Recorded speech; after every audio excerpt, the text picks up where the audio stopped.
قدرمنو مسلمانانو بیان نکوو، یو څو مختصر خبرې عرض کوو ان شاء الله. ډیر مبارک وخت دی، رمضان المبارک، او بیا د شپې مو د جمعې مبارکه شپه ده او د قرآن عظیم شان د ختم دپاره دغه ځوانان راټول شوي دي. الله عز وجل دې زموږ د ځوانانو په زړونو کې د دین جذبه لا زیاته کړي. یقین په الله باندې وکوئ چې دا نن جمع و جوش چې زه وینم، داسې د احساساتو لاندې راځم.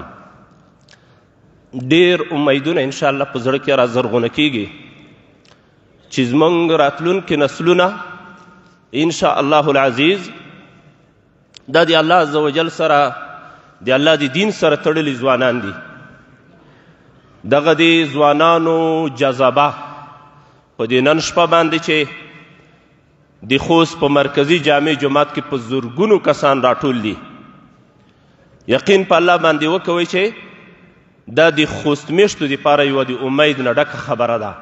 خدای عز وجل دې د خوست ولایت ځوانان سپینګري همداسې په دین باندې مین ولري، او الله عز وجل دې د دوی په زړونو کې او د دوی په دې رګونو رګونو کې د دین جذبه لا زیاته کړي. قدرمنو مسلمانانو ورونو،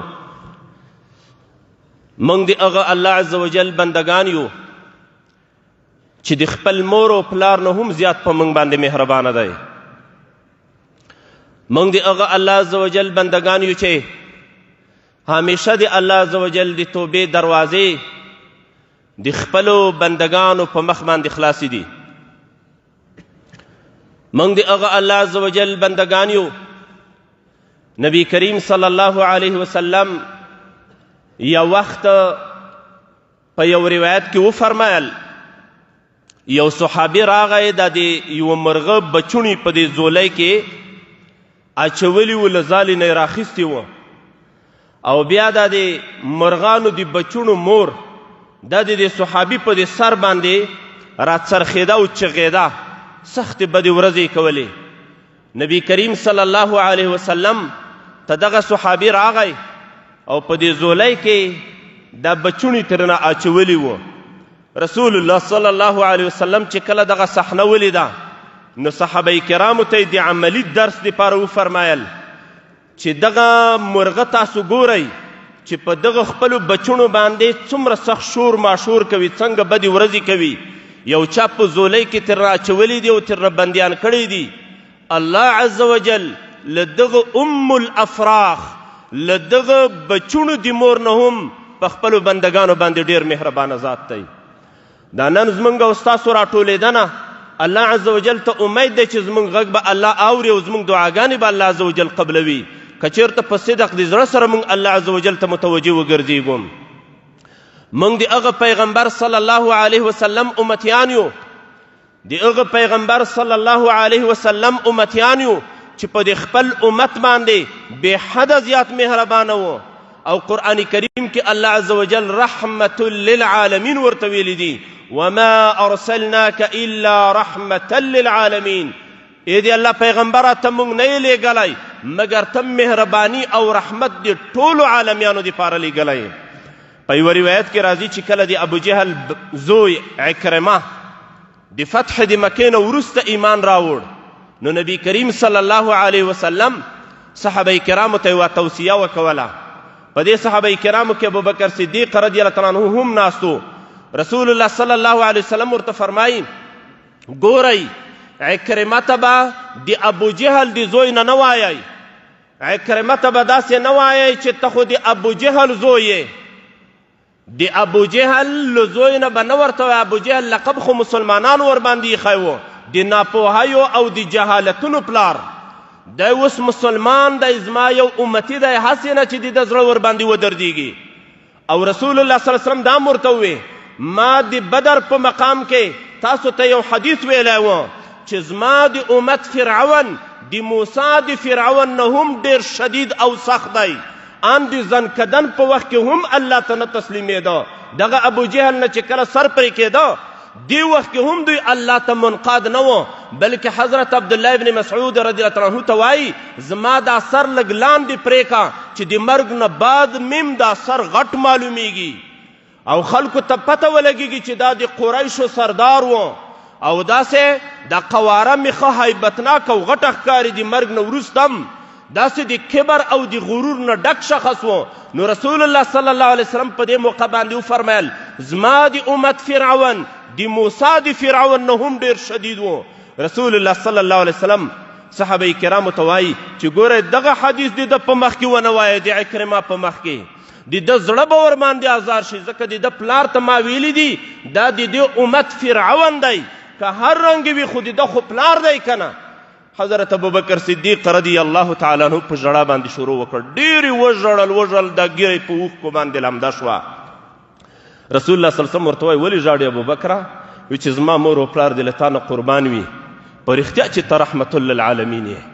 دغه د ابوجهل کورنۍ 14 کاله په مکه مکرمه کې له تا سره څه وکړل، ستا څنګه مقابله یې وکوله.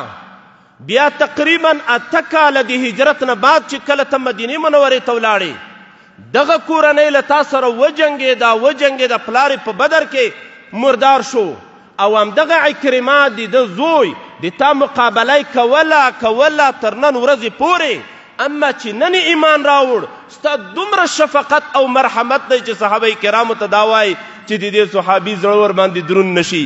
موږ د هغه ښکلي پیغمبر امتیان یو.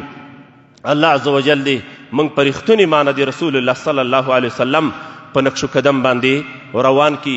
قدرمنو مسلمانانو ورونو، دا وروستنۍ خبره کوم ذاتي دعا کوو.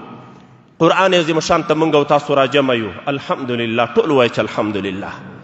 ګوندې دغه ناسته زموږ او تاسو قبوله شي. کوم مجلس کې چې د الله عز وجل ذکر کیږي او د الله د دین مجلس وي، ملائکه د دې مجلس گزارش الله ته پیش کوي. بیا دا ملائکو دا حدیث خو ډېر اوږد دی، خو الله عز وجل د ملائکو ته وایي تاسو ګواه اوسېږئ چې په دې مجلس کې څومره خلک راټولو، دا ټولو ته ما بخښنه کړې. ملائکه ورته وایي یا الله دې کې ځینې داسې کسان هم وو چې د تا د یادونې مجلس ته د ذکر په نیت نه و راغلي، نور څه مقاصد درلودل.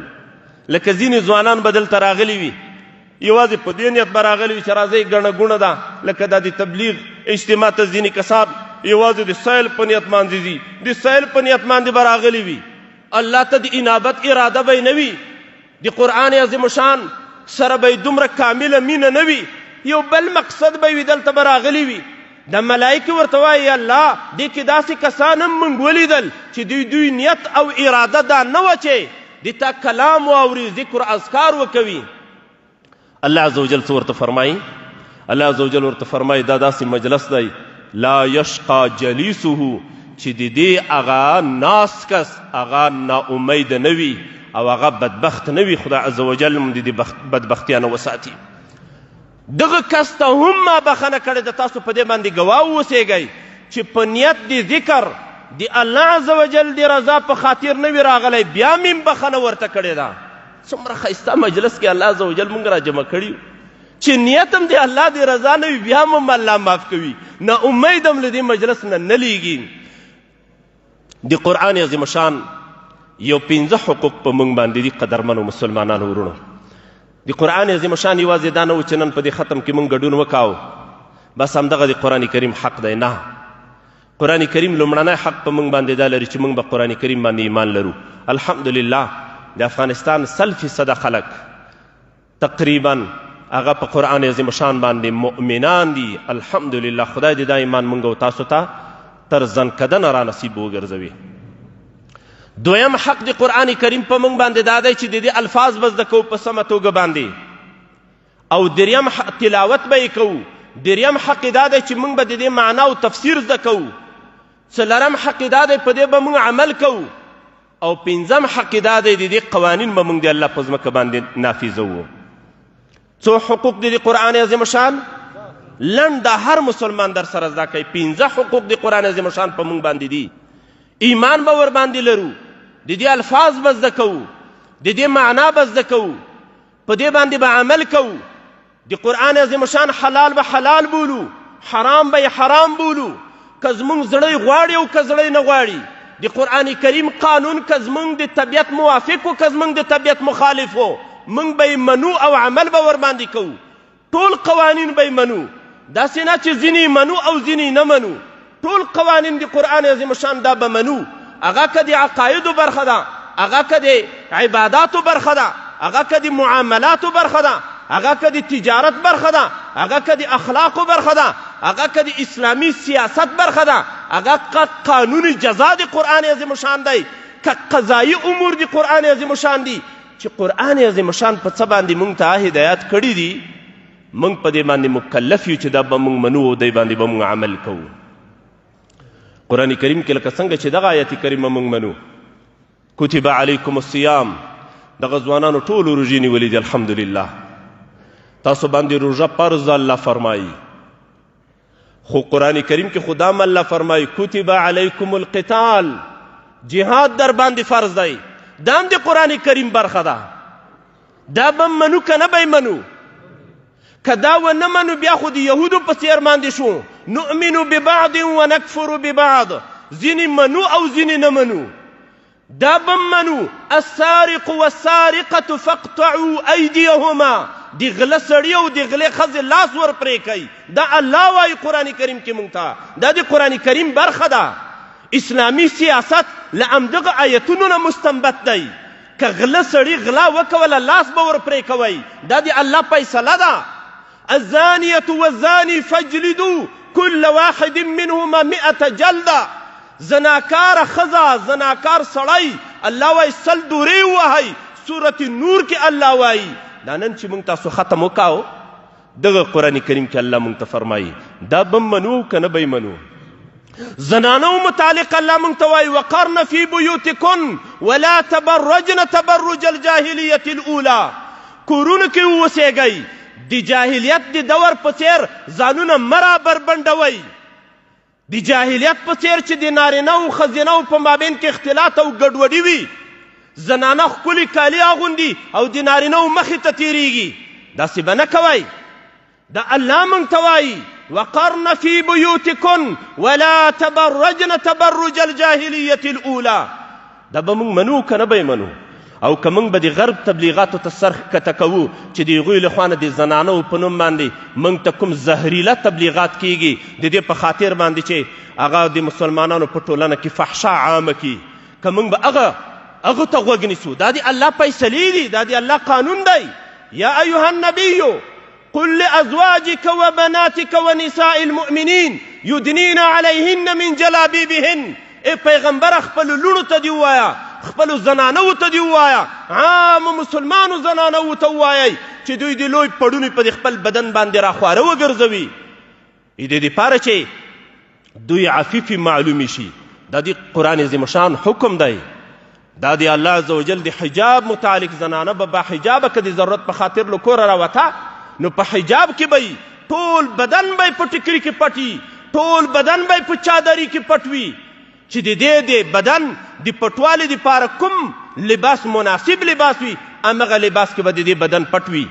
که د غربیانو غوندې به نیم بربنډه راوځي، لوڅ سرې به راوځي، لوڅ غاړې به راوځي، تنګو کالیو کې به راوځي، که داسې به کوي. دا د الله قانون دی. موږ خو به د الله ټول قانون منو. ختم ته موږ را جمع شوي یو، دا زموږ د قرآن عظیم شان سره په مینه دلالت کوي. خو البته د قرآن کریم په موږ باندې څلرم حق دا دی چې قرآن عظیم شان ټول قوانین دې باندې به عمل کوو. الله عز وجل دې موږ او تاسو ټولو ته د عمل کولو توفیق را په برخه وګرځوي. که چېرته یو چا قتل وکړه او قصاص کوو به شرعي نظام خو له همدې جوړ دی. اسلامي امارت دا د شرعي نظام، دا د قرآني نظام، دا د قرآني سیاست یو دویم نوم دی. اسلامي امارت کې نور هیڅ نشته، هیڅ. اسلامي امارت له دې نه عبارت دی قرآن کریم څه ویلی دي چې دا د الله په ځمکه کې نافظ کو، د الله پیغمبر موږ ته څه ویلی دي چې دا د الله عز وجل په ځمکه کې نافظ کو. اسلامي امارت بس د دې نوم دی. الله عز وجل دې موږ ته توفیق را په برخه کې چې په سمه توګه باندې قرآن کریم او د رسول الله صلی الله علیه وسلم احادیث د الله په ځمکه کې نافظ کو. او پنځم حکم د قرآن کریم دا دی چې قوانین د الله عز وجل به د الله په ځمکه کې نافظوو. ان شاء الله العزیز ټول ځوانان لاسونه پورته کوي چې موږ به د قرآن عظیم شان دا 15 حقوق چې کوم دي دا پوره کوو ان شاء الله. الله نه به توفیق غواړو، ایمان ورباندې لرو، الفاظ به زده کوو، عمل به ورباندې کوو، معنا به زده کوو، او د الله قوانین دا وروستنی 15 حق چې دی په ټوله دنیا کې نن یوازینی افغانستان دی چې د الله عز وجل قوانین د الله په ځمکه باندې 100% عملي کیږي. په ټوله دنیا کې یوازینی همدغه خاوره ده. الله عز وجل دې موږ او تاسو ته توفیق را په برخه کړي چې د الله قانون د الله په ځمکه باندې لکه څنګه چې د الله عز وجل امر موږ ته دی موږ په دې باندې عمل وکړو. الله عز وجل دې ستاسو دا راټولېدنه د الله عز وجل په درګاه کې قبوله کړي. قدرمنو مسلمانانو ورونو، الله عز وجل ته متوجه شئ. نور بیا دعا کوو. دعا دا سلاح المؤمن دی، د مسلمان اسلحه ده. نبی کریم صلی الله علیه وسلم به وی زمونږ مدد الله عز وجل د ضعفاو د کمزورو خلکو په دعاګانو باندې کوي. یو ډله صحابه کرام نبی کریم صلی الله علیه وسلم ته راغلل. رسول الله صلی الله علیه وسلم ته وی اقریب ربنا فنناجیه ام بعید فننادیه. زمونږ پروردګار مونږ ته رانږدې دی چې پټې دعاګانې ترنه وغواړو، که رانه لرې دی چې مونږ بیا چغې و نارې ورته ووایو. الله قرآن کریم کې آیتونه را نازل کړل، د سورة البقره آیتونه دي، او دام په داسې ځای کې الله عز وجل ذکر کړي چې مخکې هم د روژې آیتونه دي، ترې وروسته هم د روژې احکام دي. په دې مابین کې الله وایي وَإِذَا سَأَلَكَ عِبَادِي عَنِّي فَإِنِّي قَرِيب.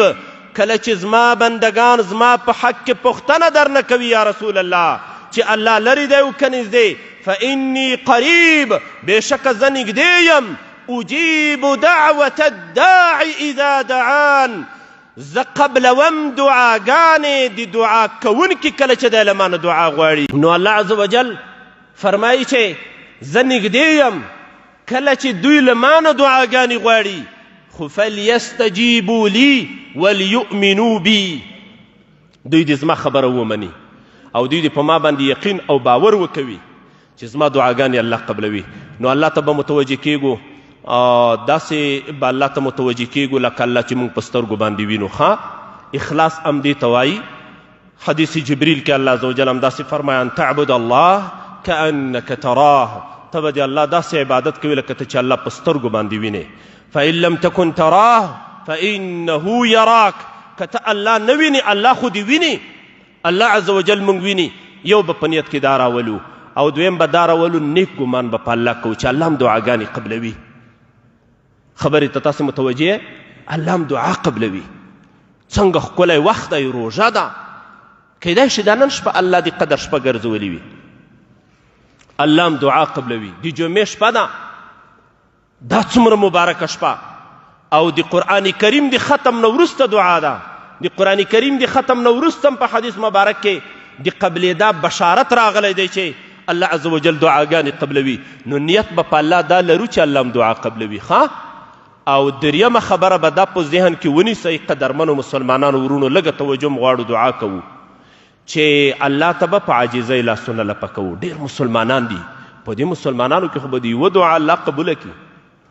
دا خلک دا خطونه رالیږي، پلانکی حاجت دی، ناروغي ده، اقتصادي مشکل دی، فلان دی فلان دی.